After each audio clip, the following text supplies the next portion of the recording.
Etcetera समुदाय के प्रिय सदस्यों, हमारे आज के एक्सेट्रा इवेंट में आपका स्वागत है। आप सब कैसे हैं? मुझे उम्मीद है कि आप सब उतने ही उत्साहित और प्रेरित हैं जितना मैं हूँ। पिछले कुछ हफ्तों और महीनों में हमने मिलके कितनी अद्भुत प्रगति देखी है और इसी मौके पे आप में से हर एक को दिल से बहुत-बहुत बधाई। आप ही वो वजह हैं जिसकी बदौलत एक्सेरा लगातार बढ़ रहा है और भी ज़्यादा नज़र आ रहा है और धीरे-धीरे एक मजबूत ब्रांड के रूप में दुनिया में अपनी पहचान बना रहा है। और आइए एक बात बिल्कुल साफ कर लें, जो कुछ भी हम यहाँ मिलकर बना रहे हैं, वो कोई अल्पकालिक हाइप नहीं है। ये कुछ टिकाऊ है, कुछ असली है, क्योंकि एक्सटेरा उस चीज़ का प्रतीक है, जो हमारे क्षेत्र में बिल्कुल अनोखी है और एक खास यूएसपी पेश करती है। 4 साल के प्रमाणित नतीजे ट्रेडिंग में, 4 साल की परफॉर्मेंस, 4 साल के असली ट्रेड्स, 4 साल की निरंतरता। ये एक जबरदस्त यूएसपी है, सिर्फ ट्रेडिंग के क्षेत्र में ही नहीं, बल्कि खासकर हमारे नेटवर्क मार्केटिंग और कम्युनिटी बिल्डिंग के क्षेत्र में। और यही बात दिखाती है, यहाँ बात है दीर्घकालिकता की, भरोसे की और असली काबिलियत की। हमारे ट्रेडर कोई सैद्धांतिक लोग नहीं है, वे असली नतीजे देते हैं। और यही वो आधार है जिस पर हम सब मिलकर यहाँ सब कुछ बना रहे हैं। और अब बारी आपकी है। आइए आज चैट को जीवंत बना दें। लिखिए आप कहाँ से है। अगर आप तैयार हैं तो हमें एक थम्स अप दीजिए। दिखाइए कि आप सक्रिय हैं और इस मूवमेंट का हिस्सा है, क्योंकि यही ऊर्जा, यही कम्युनिटी एक्सटेरा को इतना खास बनाती है। और एक खास हाइलाइट भी आपका इंतजार कर रहा है। हमारे प्रेसिडेंट इस कॉल को अपने अंतिम शब्दों के साथ पूरा करेंगे, तो स्टीवन पॉल के लिए भी तैयार रहिए। और अब मुझे खास तौर पे खुशी हो रही है कि मैं आपको एक ऐसे व्यक्ति से मिलवाने जा रहा हूं जिसे आप सभी जानते और पसंद करते हैं। ऐसे व्यक्ति जो हमेशा अपने दमदार इनपुट से प्रभावित करते हैं, जो असली मूल्य देते हैं और आपको सच में आगे बढ़ाते हैं। डोमिनिक, आपका दिल से स्वागत है। मन जब आपका है। धन्यवाद डैनियल, इस जोश से भरे हुए बैटन पास करने के लिए। सभी को नमस्कार। एक बार फिर मुझे आप सभी से इस 5वें सत्र में मिलने की बेहद खुशी हो रही है। ये सत्र हमारे सफर में एक नया मोड़ लाने वाला है। अब तक हमने नींव तैयार की है, हमने आपकी रणनीति के इंजन स्थापित कर दिए हैं और आज हम सब मिलकर सीखेंगे कि इस विमान को ऊंचाई पर कैसे उड़ाना है। अब हम गैराज में नहीं है, हम सीधा रनवे पे हैं और अब वक्त है पूरी रफ्तार से उड़ान भरने का। तो सबसे पहले मैं एक बार फिर एक्सेरा टीम का धन्यवाद करना चाहता हूं, जिन्होंने हमें अपनी वैल्यू प्रोपोजिशन को विस्तार से समझने का मौका दिया, ताकि ये ट्रेनिंग्स आपके लिए और भी ज्यादा व्यावहारिक और फायदेमंद बन सकें। असल में उन्होंने हम में से हर किसी को अपने पोर्टफोलियो की मैनेजमेंट डेलीगेट करने की सुविधा देकर ही चुना है, इतनी विविधता के साथ जैसी आपके डैशबोर्ड पे दिखती है, जिसमें डिजिटल एसेट्स, कीमती धातुएं और अंतरराष्ट्रीय इंडेक्स सब शामिल हैं। एक्सटेरा ने ऐसी इंजीनियरिंग को चुना है जिससे यूजर्स अपने असली मकसद, अपनी रणनीति और विवेक पर ध्यान केंद्रित कर सकें।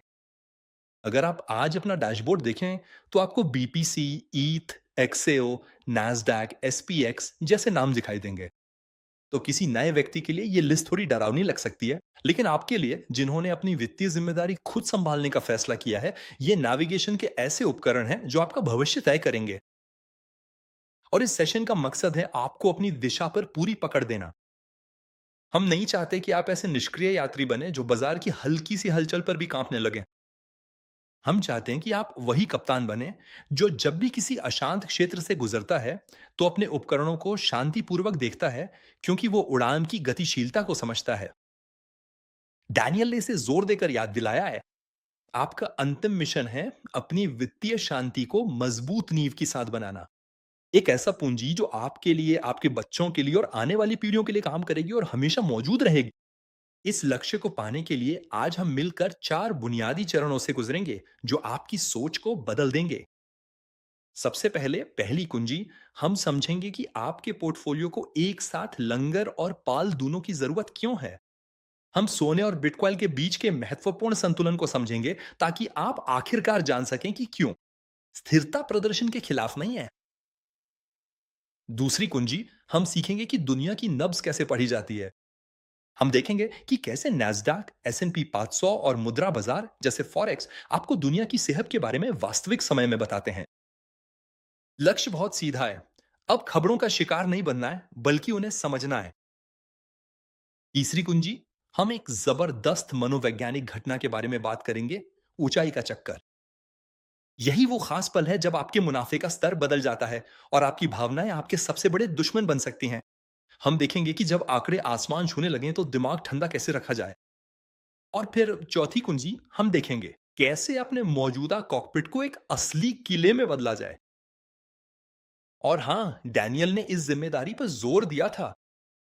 हमें अपने संपत्तियों को सुरक्षित करना सीखना चाहिए ताकि आज की सफलता कल के लिए एक अटूट विरासत बन जाए। कल के लिए हम विरासत न तो किस्मत पर बनाते हैं, न ही संयोग पर। हम इसे ठंडे दिमाग से प्रवाह की समझ और उन सभी के प्रति पूरी जिम्मेदारी के साथ बनाते हैं जो हम पे निर्भर हैं। तो आज हम जटिल शब्दों को छोड़कर सच में अपनी वित्तीय स्थिति पर नियंत्रण लेने जा रहे हैं। इस सत्र 5 में आपका स्वागत है। अब आइए मुख्य विषय में प्रवेश करते हैं, जिसे मैं सर्वोच्च जोड़ी कहता हूं। अगर आप अपने वित्तीय डैशबोर्ड को देखें तो आपके पास दो संपत्तियां हैं जो देखने में एक दूसरे के विरोधी लगती हैं, लेकिन असल में वे मिलकर आपके भविष्य की सुरक्षा के लिए काम करती हैं। सोना, XAUER, और बिटकॉइन, BTCEUR। पारंपरिक वित्तीय दुनिया में लोग अक्सर ऐसे खेमे बनाते हैं जो अपने अपने नजरिए का बचाव करते हैं। आपके पास सोने के समर्थक होते हैं जिन्हें अक्सर सतर्क परंपरावादी और क्रिप्टो के दीवाने के रूप में देखा जाता है। इन्हें डिजिटल दुनिया के साहसी लोगों के रूप में देखा जाता है। लेकिन अपनी वित्तीय स्थिति के प्रबंधक के लिए यह विभाजन एक जाल है। वित्तीय प्रबंधक किसी एक खेमे के खिलाफ सही साबित होने की कोशिश नहीं करता। वो हर संपत्ति की खासियतों का इस्तेमाल अपने विचार को स्थिर करने के लिए करता है। अगर आप कुछ टिकाऊ बनाना चाहते हैं तो आपको यह समझना होगा कि अपने संपत्तियों को फैशन से परे कैसे सुरक्षित किया जाए। तो चलिए पहले सोने की बात करते हैं, जो आपका आधार है और जिसके पास 5000 साल का इतिहास है। एक ऐसे दुनिया में सोने में निवेश क्यों बनाए रखें जो दिन ब दिन डिजिटल होती जा रही है? क्योंकि सोना ही दुनिया की एकमात्र मुद्रा है जो किसी की देनदारी नहीं है। जब आप बैंक नोट रखते हैं तो असल में आपके पास एक वादा होता है जो आपको केंद्रीय बैंक द्वारा किया गया है। जबकि जब आप सोना रखते हैं तो आपके पास असल में एक भौतिक ठोस हकीकत होती है जिसने युद्धों, संकटों और सभी साम्राज्यों के पतन को पार किया है। मुझे ये कल्पना करना पसंद है कि सोने को एक ऐसे भार की तरह सोचें जो एक बड़े पाल वाले जहाज को स्थिर करता है। बालास्ट भारी होता है, वो जहाज के तल में होता है, हमें दिखाई नहीं देता, और वो जहाज को तेज नहीं चलाता। लेकिन यही वो चीज है जो तूफान आने पर जहाज को पलटने से बचाती है। सोना आपको एक रात में अमीर नहीं बना तेरा। इसका काम धमाकेदार प्रदर्शन नहीं है, बल्कि क्रय शक्ति को सुरक्षित रखना है। देखिए, मुझे आपके साथ एक मशहूर किस्सा साझा करने का मन है जो बार बार याद दिलाने लायक है क्योंकि इसका विचार बड़ा दिलचस्प है। एक सदी पहले एक औंस सोने से आप लंदन में एक शानदार सूट खरीद सकते थे। आज 2026 में भी उसी एक औंस सोने से आप वही शानदार सूट खरीद सकते हैं। लेकिन इस बीच कागजी मुद्रा ने अपनी 98% कीमत खो दी है। सोना महंगाई और अवमूल्यन के खिलाफ आपकी ढाल है। दीजिए इसे हम एक आंकड़े के साथ समझाते हैं। अगर आपने साल 2000 में 10,000 यूरो अपने गद्दे के नीचे रख दिए होते तो आज उनकी असली क्रय शक्ति का 45% हिस्सा खत्म हो गया होता। जबकि अगर आपने वही 10,000 यूरो सोने में लगाए होते तो आपकी खरीदने की क्षमता 7 गुना बढ़ जाती। यही फर्क है बचत करने और सही तरीके से निवेश करने में। सोना एक तरह से आपकी संपत्ति का जीवन बीमा है, आपके संपत्ति की सुरक्षा की बुनियाद है। आपके डैशबोर्ड के दूसरे छोर पे बिटकॉइन है। अगर सोना आपका लंगर है तो बिटकॉइन आपकी पाल है। ये डिजिटल फोन है, इसमें भी वही दुर्लभता की विशेषताएं हैं। ये कभी भी 21 मिलियन से ज्यादा नहीं होगा, लेकिन इसमें एक ऐसी विशेषता है जो सोने में नहीं है। वो है इसकी गति और पूरी तरह से पोर्टेबल होना। हम संभाल सकते हैं। संपत्ति एक यूएसबी ड्राइव में रखी जा सकती है। बिटकॉइन दुनिया के डिजिटलीकरण की हवाओं को पकड़ता है। ये वो संपत्ति है जो एक नए वित्तीय सिस्टम को अपनाने की वृद्धि को दर्ज करती है। तो ये आपकी रणनीति में अनिवार्य क्यों है? तो क्योंकि एक ऐसी दुनिया में जो लगातार तेज होती जा रही है, केवल एक लंगर ही काफी नहीं है। आपको प्रोपल्शन यानी आगे बढ़ने की ताकत चाहिए। बिटकॉइन इसलिए है ताकि एक ठहरी हुई बचत को एक गतिशील पूंजी में बदला जा सके। आज बहुत से लोग बिटकॉइन की अस्थिरता से डरते हैं, यानी इसके बड़े उतार चढ़ाव, ऊपर नीचे होना। लेकिन असल में यही अस्थिरता प्रदर्शन पैदा करती है। वित्तीय गणित में इसे विषमता, असिमेट्री कहा जाता है। नुकसान का जोखिम एक 100% तक सीमित है, ये सही है, लेकिन लाभ की संभावना गणितीय रूप से असीमित है। इसीलिए एक विविध पोर्टफोलियो में बिटकॉइन की थोड़ी सी मात्रा भी पूरे पोर्टफोलियो को बूस्ट कर सकती है, बिना इसकी संरचना को खतरे में डाले। और यहीं पे जाहिर है आपकी समझदारी काम आती है। आम आदमी देखता है कि बिटकॉइन 15 अंक गिर गया है और वो घबरा जाता है। उसे लगता है कि वो बाजार का शिकार हो गया है। जबकि उसके वित्त का प्रबंध निदेशक वो पाल को हिलते हुए देखता है और मुस्कुराता है, क्योंकि वो जानता है कि पाल में यही खिंचाव उसके जहाज को थोड़ा और आगे उस रफ्तार से ले जाएगा जो सोना कभी नहीं पा सकता। इसलिए सबसे जरूरी है ये समझना कि ये प्रवाह कैसे काम करते हैं, यहां तक कि छोटी छोटी मात्रा से शुरू करके भी, ताकि आप इससे परिचित हो सकें। अब मैं आपको प्रबंधन की एक छोटी सी तरकीब बताना चाहता हूं। हर सुबह बिटकॉइन की कीमत देखने के जाल में मत फंसिए। कीमत वो है जो आप चुकाते हैं, मूल्य वो है जो आपके पास है। बिटकॉइन का मूल्य उसके नेटवर्क, ब्लॉकचेन, सुरक्षा और अपरिवर्तनीयता में है। सोने का मूल्य उसकी भौतिक दुर्लभता में है। असल में आपको अपनी संपत्ति के बारे में एक घर की तरह सोचना चाहिए। सोना वो मजबूत कंक्रीट की नींव है, वे हिलती नहीं है। वे देखने में रोमांचक नहीं होती, लेकिन इनके बिना घर पहली ही भूकंप में गिर सकता है। वहीं ये बिटकॉइन ये बिजली की वायरिंग और फाइबर ऑप्टिक की तरह है। यही वो चीज है जो रोशनी, ऊर्जा और दुनिया से जुड़ाव लाती है। एक घर बिना नींव के वो खतरनाक है, लेकिन एक घर बिना बिजली के वो पुराना हो जाता है, बाजार से बाहर हो जाता है। इस सत्र के मुख्य उद्देश्यों में से एक है आपको तालमेल, सिनर्जी के महत्व को समझने में सक्षम बनाना। जब आप अपना पोर्टफोलियो बना रहे हैं तो क्यों ना केवल एक को चुने, क्योंकि एक नाव जिसमें पाल तो है लेकिन लंगर नहीं, वो पहली ही तूफान में चट्टानों से टकराकर टूट जाती। और एक नाव जिसमें लंगर तो है लेकिन पाल नहीं, वो कभी बंदरगाह से निकलती नहीं और वहीं जंग लग जाती है। जब आप इन दोनों ताकतों को मिला के एक प्रबंधित, डेलीगेटेड तरीके से संभालते हैं, तो आप जिसे वित्तीय संप्रभुता कहते हैं वो बनाते हैं। आप अपनी स्वतंत्रता बढ़ाते हैं। जब वैश्विक अर्थव्यवस्था स्थिर और तकनीक प्रेमी होती है, तो आपकी बिटकॉइन, एथीरियम की पाल आपको प्रदर्शन की ऊंचाइयों तक ले जाती है। जब भू राजनीति भड़क उठती है, जैसा कि हम अक्सर और हाल ही में भी देख रहे हैं, या फिर जब केंद्रीय बैंकों पर भरोसा डगमगाने लगता है, तब ये सोना है आपका लंगर जो आपकी संपत्ति को स्थिरता देता है। ध्यान रखें कि पिछले 20 वर्षों की बड़ी संकटों के दौरान सोने ने लगभग हमेशा बाजार के विपरीत दिशा में प्रदर्शन किया है। इसे ही हम डिकोरिलेशन कहते हैं। यही निवेशक का ग्रीड है। और मैं अक्सर इस बात पे जोर देता हूं कि यह समझना कितना जरूरी है कि आपका पैसा कैसे घूमना चाहिए, जिसे हम मनी फ्लो कहते हैं। अगर आपका पैसा सही तरीके से काम में लगाया गया है, तो उसे सुरक्षा और विकास के बीच घूमना चाहिए।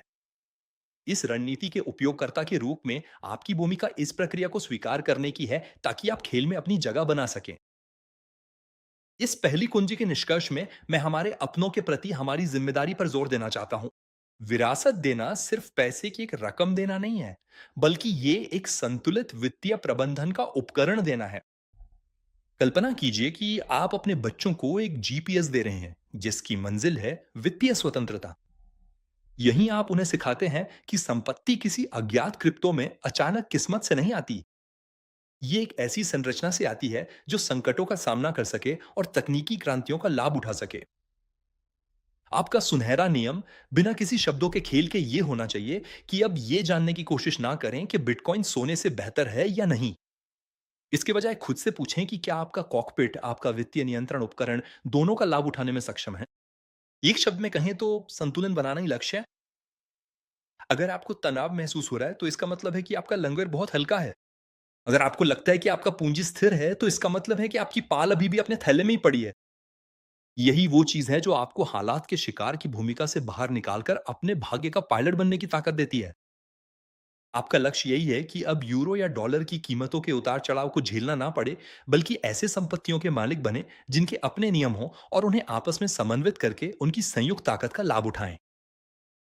इस पहली चरण की बदौलत आप चैन की नींद सो पाएंगे, ये जानते हुए कि आपकी विरासत धीरे धीरे, एक एक ईंट जोड़कर, एक एक प्रवाह के साथ बन रही है। ठीक है, अब हम दूसरी कुंजी पे चलते हैं, जिससे हम जान सकें कि दुनिया की नब्ज कैसे पकड़ी जाती है। दूसरे शब्दों में कहें तो अब जब हमने अपना लंगर डाल दिया है और पाल खोल दी है, तो हमें मौसम पढ़ना सीखना होगा। अगर आप ऊंचाई पर उड़ान भरना चाहते हैं, तो आप सिर्फ अपने इंजन की ताकत देख के संतुष्ट नहीं हो सकते। आपको हवाई धाराओं और मौसम में होने वाले बदलावों को समझना होगा। यहीं पर सूचकांक इंडिसेस की भूमिका शुरू होती है। नैस्डैक जो तकनीकी कंपनियों का प्रतिनिधित्व करता है, एसपीएक्स जिसे एस&पी 500 के नाम से भी जाना जाता है, जो अमेरिका की 500 सबसे बड़ी कंपनियों का सूचकांक है, और फॉरेक्स यानी मुद्रा बाजार जिसमें एक खास तौर पर जीबीपी ईयूआर की दर शामिल है, ताकि पाउंड स्टर्लिंग की कीमत में यूरो के मुकाबले होने वाले बदलाव की तुलना की जा सके। नैस्डैक और एस&पी 500 ये आपकी असली अर्थव्यवस्था के इंजन हैं। तो चलिए इन्हीं से शुरू करते हैं। इन्हें अपने कॉकपिट में शामिल क्यों करें? असल में क्योंकि अगर बिटकॉइन भविष्य की पाल है, तो ये सूचकांक वर्तमान के इंजन है। एस&पी 500, एसपीएक्स ये वैश्विक अर्थव्यवस्था की अभिजात्य वर्ग है। सोचिए, अमेरिका की 500 सबसे बड़ी कंपनियां, वही कंपनियां जो आपके जेब में रखे फोन बनाती हैं, वे दवाइयां बनाती हैं जो आपको ठीक करती हैं। यही वे कंपनियां हैं जो उन सर्वरों को संभालती हैं जिन पर आपकी जानकारियां ट्रांसफर होती हैं। जब आप इन सूचकांकों पे अपनी प्रबंधन जिम्मेदारी सौंपते हैं, तो आप किसी चमत्कारी शेयर पे दांव नहीं लगा रहे होते। आप वैश्विक आर्थिक प्रणाली की लचीलापन में निवेश कर रहे हैं। ये आपकी क्रूजिंग स्पीड है। नास्डैक वो आपका टर्बो इंजन है। ये नवाचार का तीर्थ स्थल है। नैस्डैक के पीछे हम आर्टिफिशियल इंटेलिजेंस, बायोटेक्नोलॉजी और ऊर्जा संक्रमण को सुनते हैं। दूसरे शब्दों में, अगर एस&पी 500 अर्थव्यवस्था का दिल है, तो कहा जा सकता है कि नैस्डैक उसका दिमाग है। ये एक अद्भुत विवेकशीलता का उपकरण क्यों है? क्योंकि ये दिखाता है कि समझदार पैसा कहां जा रहा है। जब नैस्डैक ऊपर जाता है, तो इसका मतलब है कि दुनिया प्रगति पर दांव लगा रही है।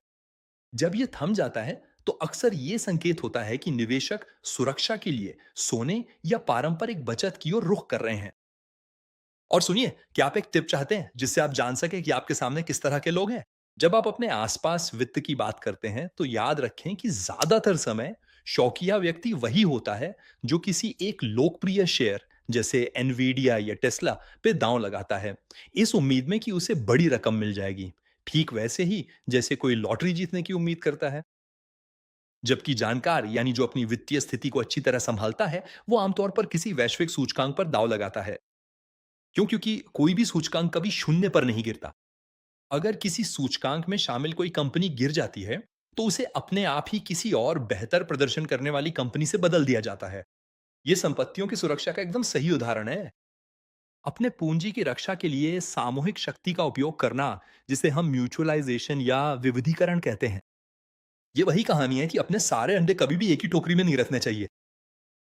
तो अब चलिए एक और थोड़े जटिल साधन की ओर बढ़ते हैं, फॉरेक्स, जो कि मुद्राओं का बाजार है, और खास तौर पे वो जोड़ी जिसे हमने चुना है, पाउंड स्टर्लिंग और यूरो के बीच।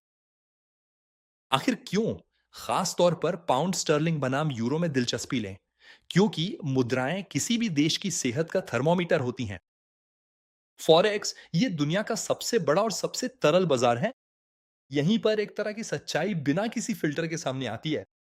अगर पाउंड स्टर्लिंग यूरो के मुकाबले ऊपर जाता है, तो ये हमें कुछ बताता है। एक कहानी या तो ब्रिटिश अर्थव्यवस्था में बढ़ती भरोसे की, या फिर यूरो जोन पर किसी संदेह की। अपने वित्त के प्रबंध निदेशक के रूप में आपको एक कड़वी सच्चाई को स्वीकार करना होगा। आपके पैसे की कोई मातृभूमि नहीं होती, उसके पास सिर्फ मंजिलें होती हैं। अगर आप अपनी पूरी संपत्ति मान लीजिए 100% एक ही मुद्रा में रखते हैं जैसे यूरो, और वो मुद्रा कमजोर हो जाती है, तो आप बिना कोई गलत निवेश किए ही अपनी क्रय शक्ति खो बैठते हैं।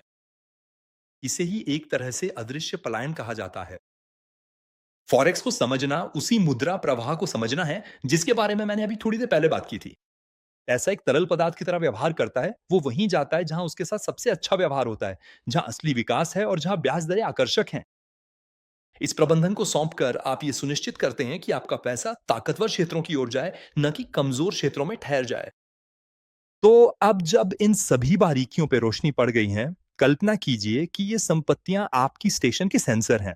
वित्तीय मौसम, नास्डैक, ये आपको सूरज की ताकत बताता है, यानी नवाचार और आशावाद। एस&पी 500 आपको वायुमंडलीय दबाव बताता है, यानी समग्र आर्थिक स्वास्थ्य। फॉरेक्स खासकर यूरोप के लिए पाउंड स्टर्लिंग और यूरो की जोड़ी आपको पूंजी के प्रवाह का दिशा और ताकत बताती है। अधिकतर समय आम आदमी मौसम को झेलता है, जब बारिश होती है तो वो शिकायत करता है, जबकि जिसने अपनी वित्तीय दिशा खुद संभाली है वो सेंसरों का विश्लेषण करता है और अपनी उड़ान योजना को समायोजित करता है। अगर दबाव कम होता है, S&P 500 या हवा की दिशा बदलती है, फॉरेक्स, तो उसे पता है कि उसकी डेलीगेटेड मैनेजमेंट सिस्टम स्वाभाविक रूप से खुद को फिर से संतुलित कर लेगा, शायद सोने या अन्य मूल्यों की ओर। अगर मैं आपको एक सामान्य समझदारी की सलाह देने की अनुमति ले सकूं, तो मैं कहूंगा कि अब आपको भू राजनीतिक खबरों को चिंता के साथ झेलना बंद कर देना चाहिए। उन्हें जिज्ञासा के साथ पढ़ें। अगर इंग्लैंड में कोई बड़ा चुनाव हो तो फॉरेक्स पर नजर रखें। अगर कोई तकनीकी सफलता हो तो नैस्डैक पर नजर रखें। अब आप खबरों के शिकार नहीं है, अब आप उन्हें विश्लेषित करने में सक्षम है। आपकी जिम्मेदारी ये दुनिया को समझने से शुरू होगी। अज्ञानता में रहकर आप अपने परिवार की रक्षा नहीं कर सकते। आप उसकी रक्षा तब करते हैं जब आप समझते हैं कि प्रवाह किस दिशा में जा रहा है। और शायद इस कुंजी के लिए एक आखिरी महत्वपूर्ण बिंदु वित्तीय प्रबंधन में कभी कभी कोई बुरी आर्थिक खबर, जैसे बेरोजगारी में वृद्धि, सूचकांकों को ऊपर भी ले जा सकती है। क्यों? क्योंकि इससे केंद्रीय बैंकों को ब्याज दरें घटाने के लिए प्रेरित किया जा सकता है, जिससे इन कंपनियों को फिर से सांस लेने का मौका मिलता है। और यहीं पर इन वित्तीय मामलों के महाप्रबंधक की विवेकशीलता एक शौकिया व्यक्ति की भावनाओं से ऊपर उठ जाती है।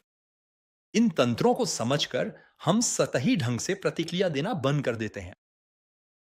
अब आप समझ गए हैं कि अपनी वित्तीय व्यवस्था के प्रबंधन के लिए एक ऐसा सिस्टम सौंपना कितना जरूरी है जो इन सभी विरोधाभासों में सही दिशा में ले जा सके। आप सीखते हैं कि अपने डर की बजाय उपकरणों पर भरोसा कैसे करें। तो इस दूसरी कुंजी के निष्कर्ष में हम कह सकते हैं कि जब आप दुनिया की नब्ज को समझ लेते हैं, तो आप किसी न किसी तरह से अपनी स्वतंत्रता का टिकट पक्का कर लेते हैं। हम समझते हैं कि संपत्ति कोई पत्थरों का ढेर नहीं है, अचल नहीं, बल्कि ये एक जीवित जीव है जो वैश्विक घटनाओं की गति के साथ सांस लेता है। और यही समझ आपको अगले चरण में आपको वो करने में सक्षम बनाएगी जिसे हम ऊंचाई का चक्कर कहते हैं, उसे संभालना। तो अब हम अपनी तीसरी कुंजी पर पहुंचते हैं। ये हमारे सफर का एक महत्वपूर्ण चरण है। हमने पहले ही उपकरणों को संभालना सीख लिया है, मौसम पढ़ना सीख लिया है, लेकिन एक ऐसा कारक है जिसे कोई भी सौंप नहीं सकता। यहां तक कि सबसे बेहतरीन आर्टिफिशियल इंटेलिजेंस भी इस जगह को नहीं ले सकती। ये हमारी अपनी मनोविज्ञान है। इस तीसरी कुंजी में हम उस घटना पर चर्चा करेंगे जिसे मैं ऊंचाई का चक्कर कहता हूं। ये वही खास पल है जब आपकी रणनीति रंग लाने लगती है। आपके डैशबोर्ड पे दिख रहे आंकड़े अब एक नई ऊंचाई पर पहुंचने लगते हैं और आपकी भावनाएं अचानक आपकी सबसे बड़ी दुश्मन बन सकती हैं। ऊंचाई का चक्कर वही है जो तब होता है जब आपका पूंजी सिर्फ एक गणितीय कल्पना नहीं रह जाती, बल्कि वो एक ठोस आर्थिक हकीकत का रूप लेने लगती है। और हाँ, क्योंकि शुरुआत में आपके पोर्टफोलियो में 1% का उतार चढ़ाव शायद एक अच्छे रेस्टोरेंट के खाने के बराबर होता है। ये किसी तरह एक डॉलर जैसा ही है। लेकिन जब पूंजी बढ़ती है, तो वही 1% अचानक 1 महीने के किराए के बराबर हो सकता है। या इससे भी बुरा, उदाहरण के लिए एक कार की कीमत के बराबर। यहीं पर आपको तैयार रहना चाहिए ताकि आप खुद के ही जाल में ना फंस जाएं। असल में जब तक रकम छोटी होती है, हर कोई अपने फैसलों को एक अच्छे महाप्रबंधक की तरह संभाल सकता है। लेकिन जैसे ही शून्य बढ़ने लगते हैं, हमारा आदिम दिमाग फिर से हावी हो जाता है। अब हम रणनीति नहीं देखते, बल्कि ये देखते हैं कि अपनी सामान्य तनख्वाह के मुकाबले हमने कितना कमाया या कितना खोया। एक तुलना के लिए, और ताकि आप अच्छी तरह समझ सकें कि मैं क्या कहना चाहता हूं, कल्पना कीजिए कि एक हवाई जहाज का पायलट जो दिशा बनाए रखने के लिए नेविगेशन के उपकरण देखने के बजाय अपनी खिड़की से बाहर देखता रहता है और सोचता है, अरे बाप रे, हम 10,000 मीटर की ऊंचाई पर हैं, अगर गिर गए तो सब खत्म। ऐसा पायलट आखिरकार कोई घातक गलती कर बैठेगा। अच्छा, पायलट हमेशा अपने उपकरणों पर ध्यान केंद्रित रखता है, चाहे ऊंचाई कितनी भी हो। आपके लिए ऊंचाई का मतलब है आपकी पूंजी का आकार, जैसा कि आपने समझ लिया है। और आपका कॉकपिट है आपका डैशबोर्ड, जिसके जरिए आपने न सिर्फ दिशा तय की है, बल्कि ऑपरेशंस को भी डेलीगेट किया है, ताकि आप उस कच्ची भावना से खुद को अलग कर सकें। हम इसका शिकार क्यों हो सकते हैं? इस चक्कर का शिकार हम क्यों होते हैं? दरअसल ये एक संज्ञानात्मक पूर्वाग्रह की वजह से होता है, जिसे हम एंकरिंग कहते हैं।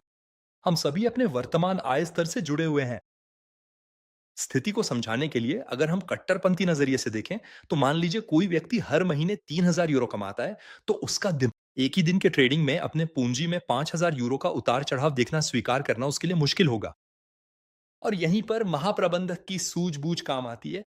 आपको अपनी समय की कीमत, अपनी तनख्वाह और अपनी पूंजी की कीमत को अलग करना सीखना होगा। आपकी पूंजी, आपकी तनख्वाह नहीं है। ये एक जीवित जीव है जिसे सांस लेने की जरूरत है। अगर आप इसे सांस लेने से रोकने की कोशिश करते हैं, जैसे कि डर के कारण अपनी पोजीशन बहुत जल्दी काट देते हैं, या फिर अगर आप अपनी रणनीति को पर्याप्त समय तक नहीं अपनाते हैं, तो आप बस अपनी पूंजी को घुटने का जोखिम उठाते हैं। पिछले एक सत्र में हमने इस बिंदु पर विस्तार से चर्चा की थी और इस बात पर जोर दिया था कि पैसे को घूमने देना कितना जरूरी है। पूंजी को कोई जमी हुई ट्रॉफी ना समझें जिससे छूने में डर लगे, बल्कि इसके विपरीत इसे एक गतिशील तत्व बनाएं। चक्कर आना अक्सर दो विपरीत व्यवहारों को जन्म देता है और दोनों ही अपने अपने तरीके से खतरनाक होते हैं। सबसे पहले उत्साह, ऊंचाइयों की मस्ती। सब कुछ ऊपर जा रहा है और आप खुद को अजय महसूस करते हैं। आप एल्गोरिदम की मदद करने की कोशिश करने लगते हैं, जोखिम बढ़ा देते हैं क्योंकि आपको लगता है कि अब तो बस सब कुछ ऊपर ही जाएगा। यही वो समय है जब आप अपनी लंगर यानी सोने को भूल जाते हैं और सिर्फ पाल को ही देखते हैं। या फिर इसका उल्टा, घबराहट, खाली में कूद जाना। नैस्डैक या बिटकॉइन में सिर्फ 5% की मामूली गिरावट पर ही आप भूल जाते हैं कि आप 10 से 20 साल के लिए एक विरासत बना रहे हैं। अब बस अपनी चीजें बचाना चाहते हैं। आप सबसे निचले स्तर पर बेच देते हैं, जिससे काल्पनिक नुकसान को असली और स्थायी नुकसान में बदल देते हैं।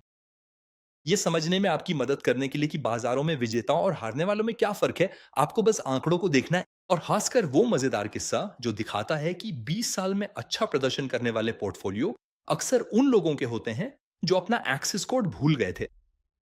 क्यों? क्योंकि वे भावनाओं के असर में आकर कोई कदम नहीं उठा सके। अपनी प्रबंधन को सौंपकर आपने इस जाल से बचने के लिए 80% रास्ता तय कर लिया है।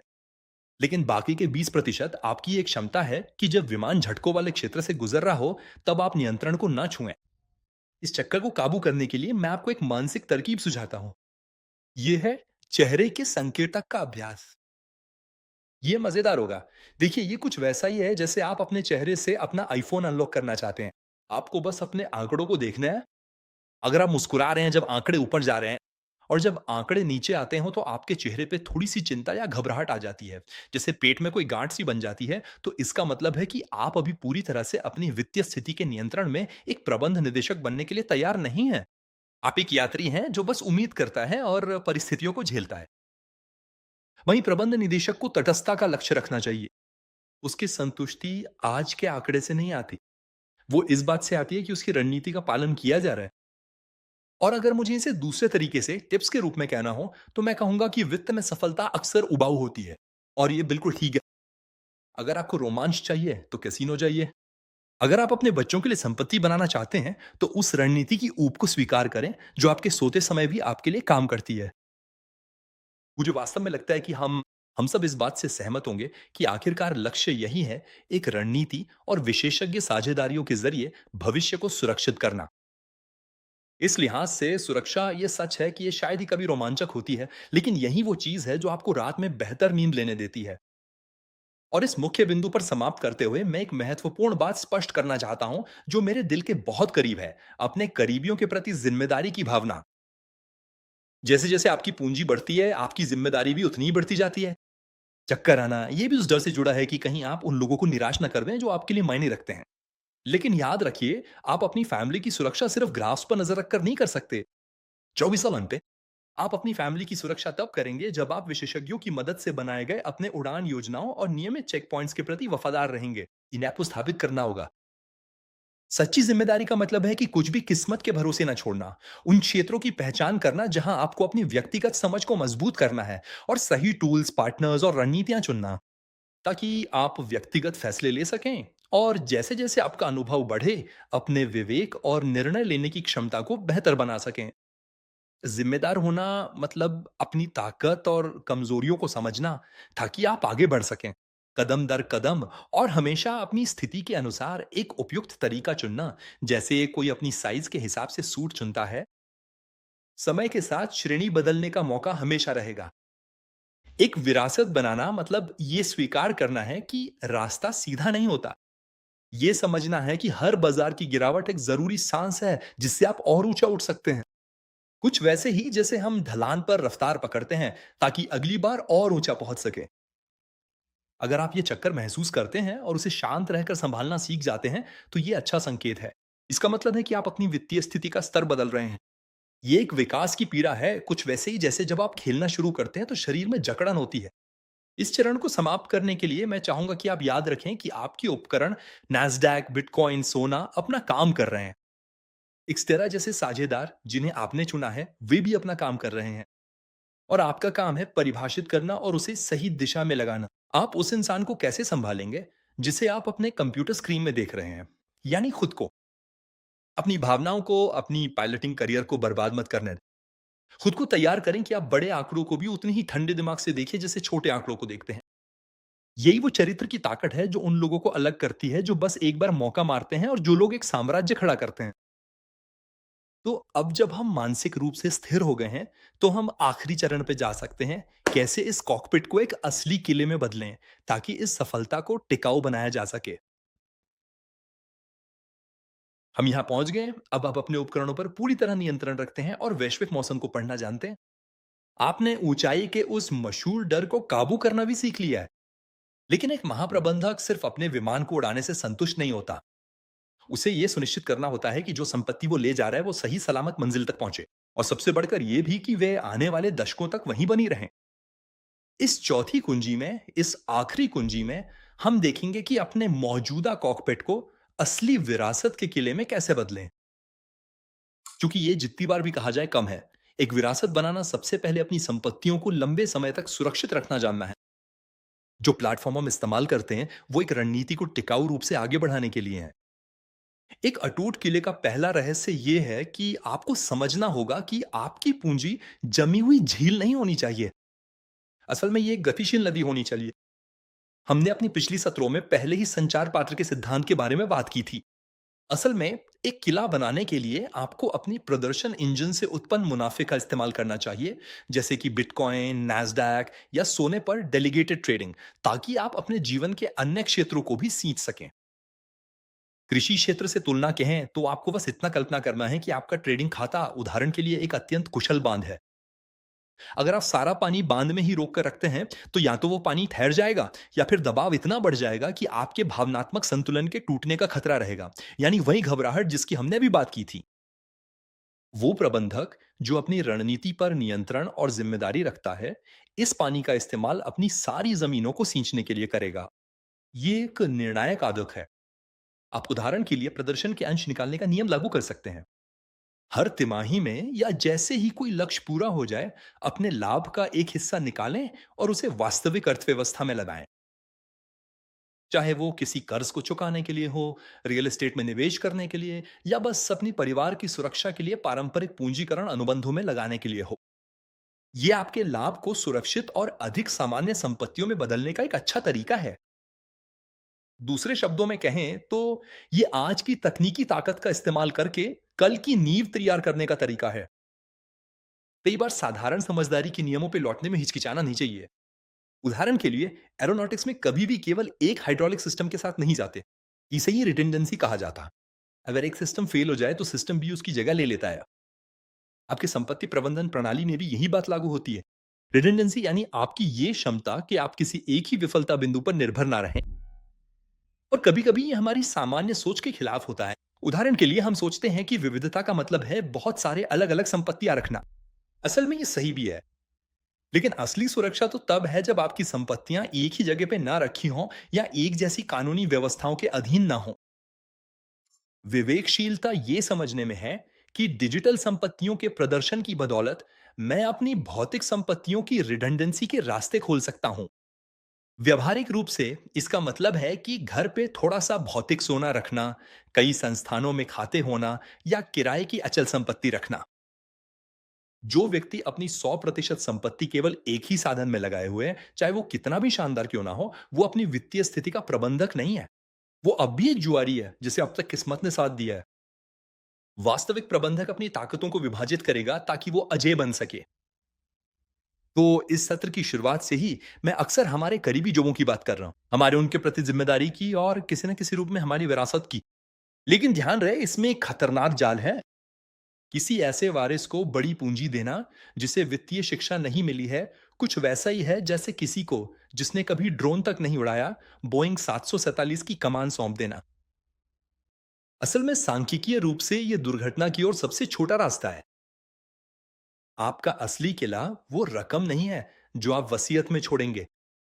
ये वो संचालन की संस्कृति है जिसे आप अपने जीवन में ही आगे बढ़ाएंगे। क्या आपने कभी सोचा है कि कुछ परिवार 5 या 6 पीढ़ियों तक अमीर क्यों बने रहते हैं, जबकि कुछ दूसरे परिवार दूसरी पीढ़ी में ही सब कुछ खो देते हैं? असल में इसका कारण ये नहीं है कि उनके पास ज्यादा पैसा है, बल्कि इसलिए कि वे एक पारिवारिक संस्कृति, प्रबंधन के नियम, प्रवाह की समझ और जोखिम के प्रति सम्मान को आगे बढ़ाते हैं। क्यों ना अपनी प्रक्रिया को इतना पवित्र न बनाएं कि वो एक पारिवारिक परियोजना बन जाए।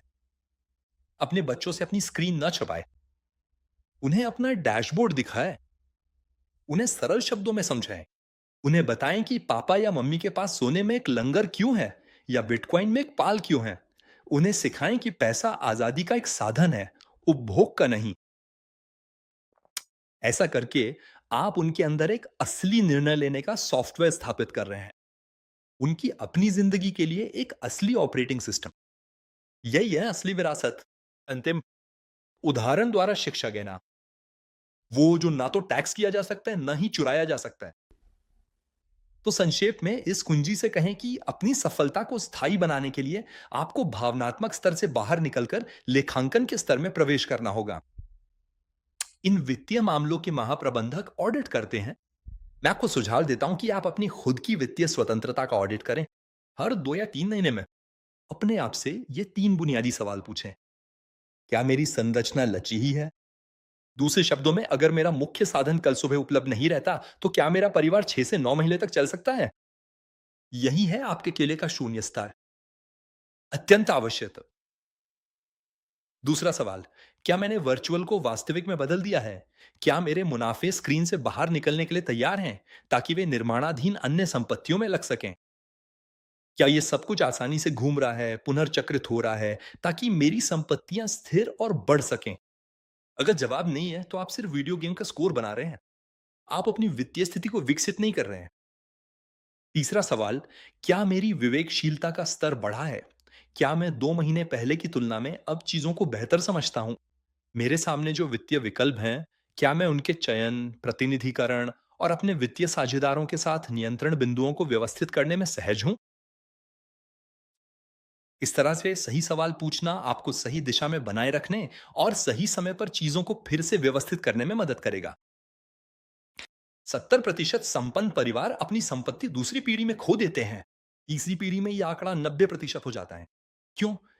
दरअसल ये सिर्फ विवेक और जिम्मेदारी की कमी के कारण होता है। आज यह मौजूद हो कि आप उन 10% लोगों में शामिल हैं जिन्होंने इस आंकड़े को तोड़ने का फैसला किया है।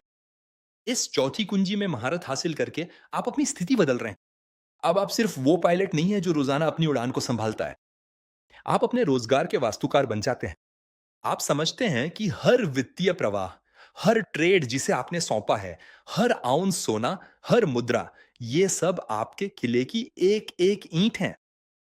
लेकिन एक किला खुद को बंद करने या दुनिया से अलग-थलग करने के लिए नहीं बनाया जाता। ये आपको शांति और सुकून देने के लिए बनाया जाता है। ये शांति की आपको पता है, चाहे बाजारों में कुछ भी हो जाए, चाहे भू राजनीति में कुछ भी हो, आपने एक ऐसा सिस्टम खड़ा किया है जो टिकाऊ है, और इससे भी बढ़कर एक ऐसा सिस्टम जो आपके बाद भी चलेगा। ये सबसे खूबसूरत तोहफा है जो आप खुद को दे सकते हैं, आपकी वित्तीय चिंता का अंत। जब आप पैसे के पीछे भागना छोड़ देते हैं और एक ऐसी संपत्ति का प्रबंधन करते हैं जो आपके लिए काम करती है, यही है उस चीज की असली परिभाषा जिसे हम संप्रभुता कहते हैं। और लीजिए, हम इस सत्र नंबर 5 के अंत तक पहुंच गए हैं। यह शानदार यात्रा रही। आज हमने साथ मिलकर कितनी अद्भुत यात्रा पूरी की। अगर आप आज के दिन के अंत में एक बार फिर अपने कॉकपिट को देखें, तो मुझे उम्मीद है कि अब आपको सिर्फ ग्राफ या रहस्यमयी संकेत नहीं दिख रहे होंगे। और लीजिए, हम इस सत्र 5 के अंत तक पहुंच गए हैं। और क्या शानदार यात्रा हमने साथ में पूरी की। अगर आप आज एक आखिरी बार अपने कॉकपिट को देखें, तो मुझे उम्मीद है कि अब आपको सिर्फ ग्राफ या रहस्यमय संकेत नहीं दिखेंगे। मुझे उम्मीद है कि अब आप एक सुसंगत संरचना, एक जीवंत प्रणाली देख पा रहे हैं, जिसे आपने अपनाने का फैसला किया है। मैं आपको आपके नियंत्रण के 4 स्तंभों का पुनरावलोकन करने का सुझाव देता हूं। सबसे पहले, संतुलन। अब आप जानते हैं कि आपकी रणनीति को एक लंगर और एक पाल की जरूरत क्यों है। आपने समझ लिया है कि सोना और बिटकॉइन दुश्मन नहीं है, बल्कि वे ऐसे साथी हैं जो एक दूसरे को जिम्मेदारी सौंपते हैं। वे आपकी क्रय शक्ति की रक्षा के लिए खासकर मुद्रा अवमूल्यन के समय एक दूसरे को जिम्मेदारी सौंपते हैं। इसके बाद अवलोकन। आपने सीखा है कि दुनिया की नब्ज कैसे पकड़नी है। नैस्डैक, S&P 500, फॉरेक्स, ये अब मीडिया के शोर नहीं है, बल्कि आपकी अपनी मौसम स्टेशन को जानकारी देने वाले सेंसर हैं। अब आप जानते हैं कि पैसा एक तरल पदार्थ है जो विकास और सुरक्षा की तलाश करता है। तीसरी कुंजी, महारक। आपने ऊंचाई के उस चक्कर को काबू कर लिया है। आपने स्वीकार किया है कि आर्थिक सफलता के लिए एक तरह की भावनात्मक ठंडक चाहिए होती है। आपने सीखा है कि अपने उपकरणों पर ध्यान देना है, न कि खालीपन पर, और उड़ान योजना के प्रति वफादार रहना है, चाहे कितनी भी उथल पुथल क्यों ना हो। चौथी कुंजी, स्थायित्व। आपने अपनी किला बनाना शुरू कर दिया है। आपने समझ लिया है कि आपकी संपत्ति को आपकी असली जिंदगी को सींचना चाहिए, और अपने बच्चों के लिए आप जो सबसे सुंदर विरासत छोड़ सकते हैं वो यही पायलटिंग सॉफ्टवेयर है। बस यही विवेक की संस्कृति जो उन्हें भी अपनी बारी पर आजाद बनाएगी। डैनियल हर सत्र की शुरुआत में हमें एक चुनौती देता है। वो हमें सुझाव देते हैं कि हम पीड़ित की भूमिका से बाहर निकलें और शिक्षा के माध्यम से अपनी शक्ति वापस लें। यहाँ रह के अपना समय अपनी व्यक्तिगत संस्कृति को मजबूत करने में लगा के आपने पहले ही जीत हासिल कर ली है। आपने उन लोगों की भीड़ को छोड़ दिया है जो सिर्फ उम्मीद करते हैं, और अब उन लोगों के समूह में शामिल हो गए जो निर्णय लेते हैं। इस सत्र को सिर्फ एक और वीडियो बनकर ना रहने दें। इसे अपनी स्वायत्तता की शुरुआत का बिंदु बनाएं। अपने ऑडिट करें, अपने उपकरणों की जांच करें, और सबसे बढ़कर इस नई शांति का आनंद लें कि अब आपका पैसा आपके लिए काम कर रहा है, न कि आप उसके लिए। आज तकनीक हमें ऐतिहासिक उपकरण देती है, लेकिन इन्हें स्वतंत्रता का साधन बनाना आपके विवेक पर निर्भर करता है। जिज्ञासु रहें, जिम्मेदार रहें, और सबसे जरूरी, नियंत्रण अपने हाथ में रखें। एक बार फिर इस सत्र के दौरान आपका साथ देना मेरे लिए बहुत बड़ा सम्मान था। मैं आपको आपके लक्ष्यों की ओर एक शानदार और समृद्ध चढ़ाई की शुभकामनाएं देता हूं।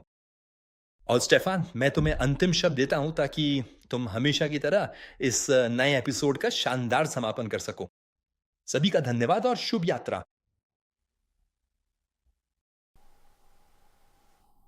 हे भगवान, मैं क्या कहूं। डोमिनिक, एक और शानदार सत्र के लिए आपका बहुत बहुत धन्यवाद, और मुझे आपके उपमा और रूपक के व्यापक उपयोग से बहुत खुशी हुई। बस कमाल का। मुझे यकीन नहीं हो रहा कि आपने आज हमारे साथ कितना ज्ञान, समझ और अंतर्दृष्टि साझा की है। लेकिन मुझे लगता है कि आपका 5वां सत्र अब तक का सबसे बेहतरीन रहा है, और मैं तो छठे सत्र का बेसब्री से इंतजार कर रहा हूं। जब तक मैं ये समझने की कोशिश कर रहा हूं कि इस सब को कैसे खोलूं और आज की अपने सबसे बड़ी सीखों के बारे में बात करूं, मैं बस कुछ बातें दोहराना और उल्लेख करना चाहता था जो डैनियल ने अपनी भूमिका में कही थी। इसकी शुरुआत आप सभी का दिल से धन्यवाद देने से ही होनी चाहिए। एक्सटेरा और कोड दोनों ही बेहद तेजी से बढ़ रहे हैं। ये वाकई रोमांचक है, और हमारे समुदाय में इतनी उत्सुकता देखना बहुत अच्छा लगता है। अपना शानदार काम जारी रखें, और एक्सटेरा और कोड को हर उस व्यक्ति के साथ साझा करते रहें जिसे आप जानते हैं या जिससे आप मिलते हैं। जब वे देखेंगे कि उनका निवेश हर महीने इतनी निरंतरता के साथ बढ़ रहा है, तो वे आपके इस कदम के लिए बहुत आभारी होंगे। डैनियल ने यह भी बताया कि हमारे यूरोपीय साझेदारों के लिए SEPA पेमेंट्स अब लाइव हैं। साथ ही जिनके पास क्रिप्टो अकाउंट नहीं है, उनके लिए क्रेडिट कार्ड पेमेंट्स की सुविधा भी है।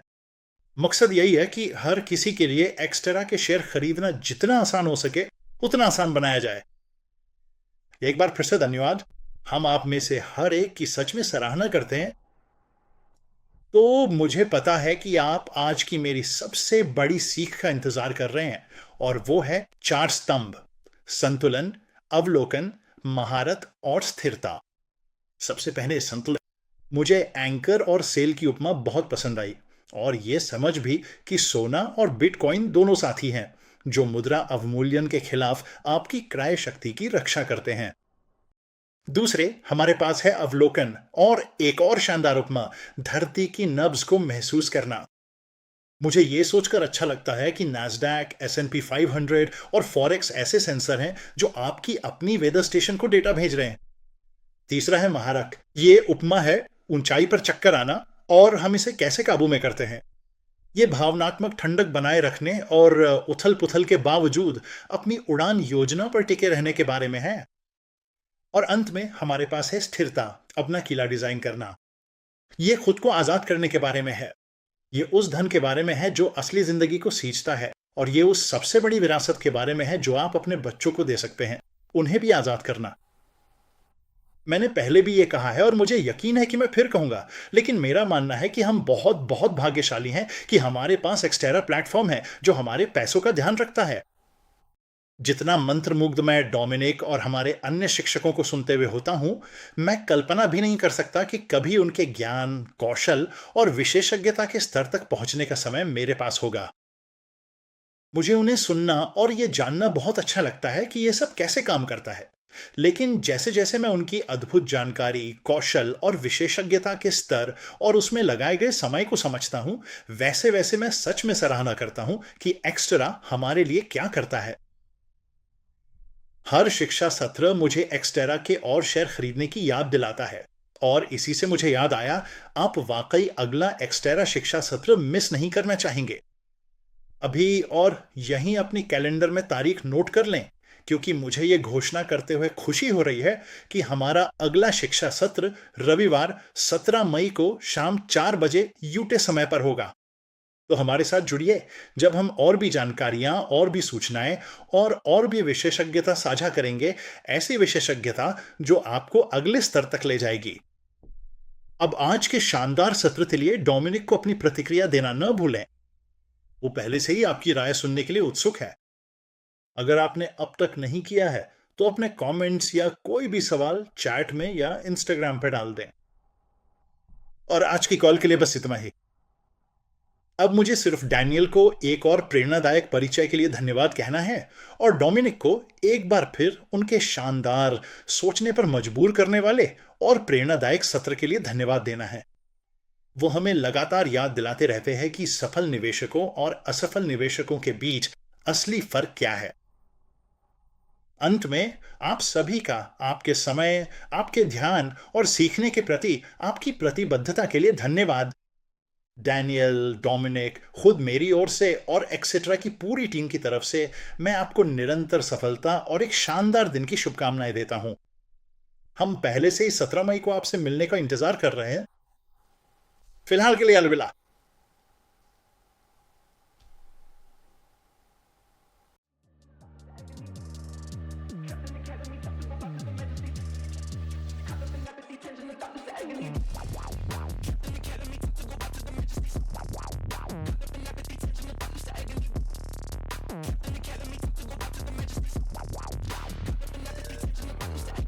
Girls, but ain't a gallus. So shit, but ain't a dealer. I held a gun, but ain't a killer. Can I keep it any realer? Get girls, but ain't a gallus. So shit, but ain't a dealer. I held a gun, but ain't a killer. Can I keep it any realer? Nah. Old man, old school, young jam.